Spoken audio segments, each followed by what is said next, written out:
Hi friends. ఒక చిన్న చీమ మనకు చాలా నేర్పుతుంది. కష్టపడడం, సహనం, సమయపాలన, శ్రమ. అందుకే మన జీవితంలో ఎదగాలంటే ఒక్కసారి మనలో ఉన్న చీమ లాంటి గుణాన్ని బయటకు తీయాలి.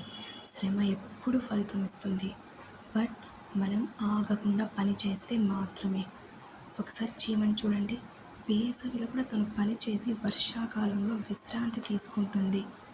వేసవి కాలంలో ఎంత ఎండ ఉన్నా, ఎంత వేడిగా ఉన్నా చీమ మాత్రం తన పనిని అస్సలు ఆపదు, వదిలిపెట్టదు.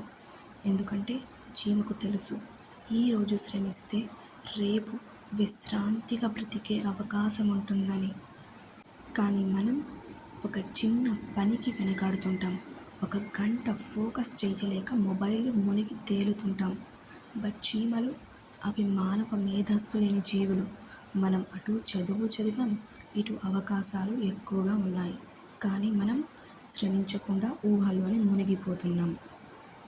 మీరు ఎప్పుడైనా ఈ విషయం గమనించారా? చీమ ఎప్పుడు ఒంటరిగా పని చేయదు, శ్రమించదు. ఎప్పుడు తన సహచీమలతో కలిసి పని చేస్తుంది. ఎవ్వరు ఎవరిపై అరవరు. ఎవ్వరు పనిని అస్సలు వదిలిపెట్టరు. కలిసి పని చేస్తారు, పంచుకొని జీవిస్తారు. దీన్నే టీం వర్క్ అంటారు. మన లైఫ్లో కూడా టీం వర్క్ని మనం అలవాటు చేసుకుంటే మనం కూడా చాలా హైట్స్ చూడొచ్చని మర్చిపోకూడదు. ఇంకా మనం చీమలో గమనించవలసిన విషయాలు ఏమున్నాయో తెలుసా? చీమ తన శరీర బరువు కన్నా 3 రెట్లు ఎక్కువ బరువును మోస్తుంది. మోస్తూ కూడా అది నిశ్శబ్దంగా ముందుకు సాగుతుంది. చీమ ఒక్కసారి కూడా తను ఇలా అనుకోదు, నేను ఈ పని ఎందుకు చేస్తున్నాను అనే సందేహమే తనకు రానే రాదు. ఏ అభిమానం లేదు, ఏ అహంకారం లేదు. కేవలం కష్టం, క్రమశిక్షణ, శ్రద్ధ, అంతే.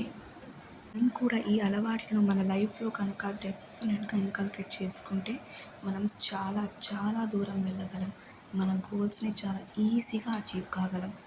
ఇంకొకసారి మీరు ఎప్పుడైనా అబ్జర్వ్ చేశారా? ఒక చిన్న చీమ గోడపై ఎక్కుతుంది, బట్ అది పదే పదే కింద పడిపోతూ ఉంటుంది. కానీ అది మాత్రం ఎప్పుడు ఆగనే ఆగదు. ఎందుకో తెలుసా? అది తన స్వభావమే కాదు. ఎన్నిసార్లు పడిపోయినా మళ్ళీ ఎక్కుతుంది, మళ్ళీ ప్రయత్నిస్తుంది. ఏం ఆశిస్తుందో తెలీదు, ఎవరి కోసం శ్రమిస్తుందో తెలీదు.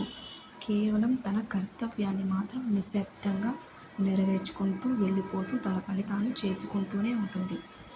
మనం కూడా ఒకసారి కింద పడిపోయాం కదా అని చెప్పేసి మన ప్రయత్నాన్ని ఎప్పటికీ ఆపకూడదు. మన గమ్యాన్ని మనం చేరుకునేంత వరకు మన ప్రయత్నాలని ఎన్నిసార్లైనా కూడా ప్రయత్నిస్తూనే ఉండాలి.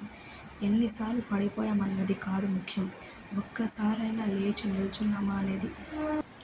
ఈ అలవాట్లన్నీ మనం కనుక మన డైలీ లైఫ్లో యూజ్ చేసుకుంటే డెఫినెట్గా మన గోల్ని తప్పనిసరిగా రీచ్ అవ్వచ్చు.